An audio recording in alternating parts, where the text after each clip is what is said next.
Indonesia adalah rumah bagi salah satu hutan tropis terbesar di dunia. Namun, dalam 2 dekade terakhir, tutupan hutannya terus berkurang. Fenomena ini bukan hanya personal lingkungan, tetapi juga ancaman serius bagi kesehatan iklim dan masa depan manusia. Inilah potret lengkap krisis ekologi yang sedang kita hadapi. Bayangkan, dalam satu kedipan mata, hamparan hutan yang hijau berubah jadi tanah gersang berwarna coklat. Burung yang biasanya berkicau kini menghilang. Udara yang harusnya segar berubah jadi pekat oleh asap. Ini bukan adegan film, itu kenyataan yang sedang terjadi di Indonesia hari ini. Inilah kisah tentang deforestasi, krisis ekologi yang terus berjalan tanpa menunggu kita siap. Deforestasi adalah hilangnya hutan secara massal, baik karena penebangan, pembukaan lahan, maupun kebakaran. Di Indonesia, fenomena ini makin terasa. Data terbaru menunjukkan bahwa Indonesia kehilangan ratusan ribu hektar hutan setiap tahunnya, terutama di bagian Kalimantan, Sumatera, hingga Papua. Selain itu, kebakaran hutan dan lahan juga masih sering terjadi, terutama di musim kemarau panjang. Kebakaran ini biasanya terjadi di hutan gambut yang kalau sudah terbakar, apinya sulit dipadamkan. Menurut Kementerian Kehutanan di Indonesia, luas lahan berhutan pada tahun 2024 mencapai 95,5 juta hektar. Ini sekitar 51,1% dari total daratan di Indonesia. Dari total hutan itu, sekitar 87,8 juta hektar berada di dalam kawasan hutan resmi, namun tetap ada deforestasi setelah reforestasi pada tahun 2024 sebanyak 175,400 hektar hutan hilang. Angka ini naik jika dibandingkan tahun sebelumnya, artinya deforestasi kembali meningkat di tahun 2024. Penyebab deforestasi dan kebakaran hutan biasanya sering terkait. Beberapa faktor utamanya adalah yang pertama, pembukaan lahan untuk perkebunan sawit, karet, dan lain-lain. Dan yang kedua, penebangan liar. Yang ketiga, kebakaran sengaja untuk membuka lahan. Yang keempat, ada musim kemarau ekstrim akibat perubahan iklim. Yang kelima, pembangunan dan ekspansi industri. Yang keenam, kurangnya pengawasan dan penegakan hukum. Dari beberapa penyebab tadi, bisa disimpulkan bahwa deforestasi atau kebakaran hutan sering terjadi karena aktivitas manusia, bukan murni dari faktor alam. Dari data terbaru tahun 2025, luas area yang terdampak kebakaran hutan dan lahan dilaporkan mencapai 213,980 hektar, turun jauh dibanding tahun 2024 yang tercatat sebanyak 376,805 hektar.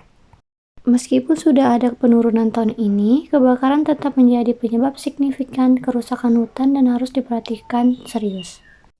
Selanjutnya ada rehabilitas atau usaha pemulihan hutan.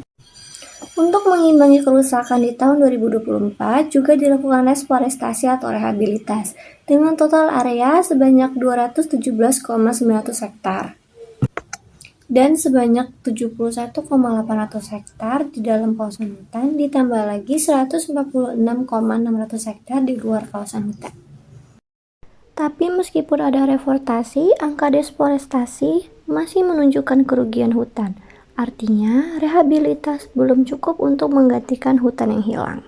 Kalau deforestasi dibiarkan, dampaknya akan menjadi dampak yang sangat panjang.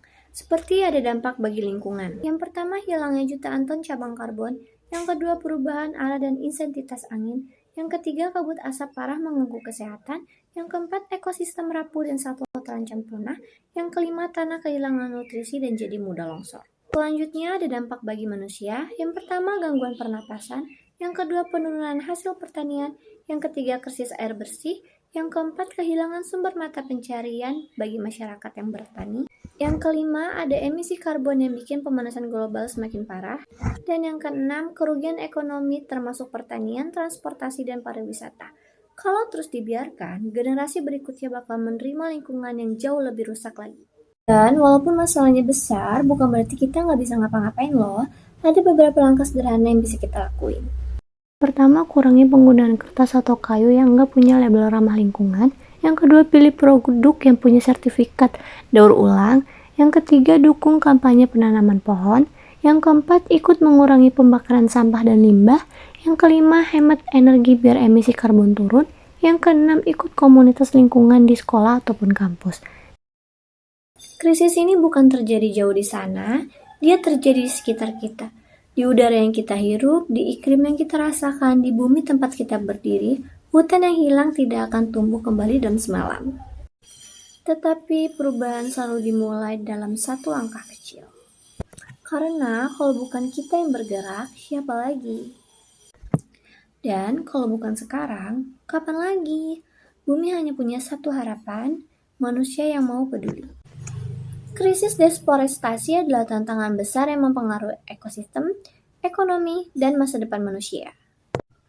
Namun dengan adanya kolaborasi antara pemerintah, masyarakat, dan individu, pemulihan itu bukan hanya hal yang mustahil. Setiap langkah kecil memiliki nilai, mulailah dari diri kita sendiri, karena keberlanjutan bukan hanya wacana tetapi tanggung jawab bersama.